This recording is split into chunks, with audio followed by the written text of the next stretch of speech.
And when people think about data furnishing, they usually imagine the reporting part, the Metro 2 files, the accounts, the approvals, the trade lines.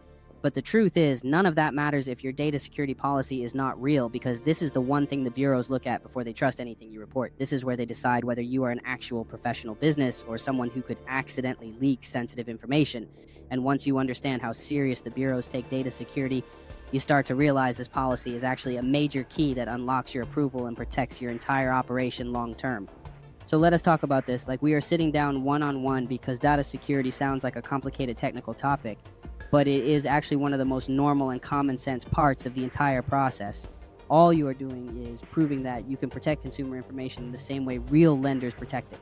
That is it, because the bureaus do not want a data breach, they do not want identity theft, they do not want lawsuits, and they definitely do not want to approve someone who looks careless or unstructured. So your data security policy is your proof that you are responsible enough to handle the same type of information banks handle. The first thing you need to know is that your policy does not have to sound like a lawyer wrote it. The bureaus are not grading your vocabulary, they are looking for clarity. They want to know exactly how you store information, exactly how you protect information, and exactly how you prevent unauthorized access. So instead of being overwhelmed, think of this as a simple story you're telling. Here's what data we have, here's where we keep it, here's how we protect it, here's who can touch it, and here's what we do. If something goes wrong when you structure it like that, everything becomes easy. So let us start with the foundation. Your policy needs to clearly list the types of data your business comes in contact with. You want to include names, addresses, phone numbers, email addresses, dates of birth, identification numbers, account details, payment history, and any documents tied to a consumer's account. This is important because it shows the bureaus that you are self-aware. You know exactly what type of sensitive information you are handling, and you are not guessing. This signals responsibility. The next part is your storage method, and this is where your policy really matters, because this is where you prove that you are not leaving consumer information lying around in random places. You want to clearly state that all digital data is stored on an encrypted device, and that device is a dedicated computer located inside a locked office that only authorized people can enter this part. Alone separates you from most people, because most people try to use their personal laptop or phone, and the bureaus will reject that instantly. Your dedicated workspace shows professionalism, and it shows, security matters. Your policy also needs to state that your computer has password protection enabled, automatic lockout enabled, and that your storage system, whether it is on the machine or on a secure encrypted cloud service, uses industry standard encryption methods like AES 256. You do not have to explain what that means. You just have to state that you use best practice encryption, because that is what lenders use and that is what furnishers are expected to use. It makes the bureaus comfortable because it shows you are aligned with industry standards. After that, you need a physical security section. This part explains how you protect physical documents, if any are ever printed or received. You want to state that all physical documents are stored inside a locked file cabinet inside the same secure office, and that access is limited to specific people in your business structure. If you operate alone, that is easy. If you have a team, you list roles, not names, for example, the compliance officer or the data manager. Now let us say what happens when a physical document is no longer needed. This is where your shredding protocol comes in. You state that all paper documents are shredded using a cross-cut shredder before disposal, because cross-cutting reduces the chance of reconstruction. This sounds simple, but it makes you look extremely responsible. The next section is your access policy, and this is where you prove that not everyone in your business has access to sensitive information. Access is limited to specific roles only, and this is not because you are trying to hide anything. It is because the fewer people with access, the lower the risk of a breach. So your policy should say that access to consumer data is restricted to authorized personnel only, and those personnel must use strong passwords, must follow security guidelines, and must never share access credentials with anyone. This one sentence alone shows the bureaus you understand risk reduction. Now let us talk about your network security. This is where you explain how your internet connection is protected. You want to state that your office uses a secure password-protected Wi-Fi network with WPA2 or WPA3 encryption, and that no unsecured public networks are ever used to access consumer data. You also want to mention that your system uses antivirus software and firewall protection to reduce the risk of malware or unauthorized remote access. Again, nothing complicated, just common sense written in a clear, structured way.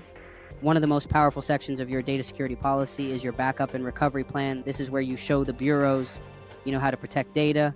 Even if something goes wrong, you want to say that your data is backed up regularly, either on an encrypted external drive stored securely or on a secure encrypted cloud system. This proves that you value continuity now.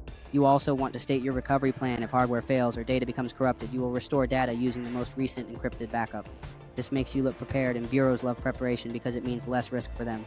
The next part is your data retention and destruction schedule. This is huge because it shows how long you keep data. And when you delete it, most lenders keep data for 5 to 7 years, and your business can follow a similar structure. You simply need to state that you retain consumer records for a specific number of years to comply with industry guidelines, and that after that time frame, all digital and physical data will be securely destroyed, shredded, deleted from encrypted systems, and removed from backups. You do not need fancy wording, you just need clear procedure. Now let us talk about the most important section, your incident response plan. This is where you describe what you would do if something went wrong, not because you expect it to, but because the bureaus want to know you have a plan. The plan should say if unauthorized access is suspected, the system will be immediately secured, passwords, changed, logs reviewed, and the issue reported to management if necessary.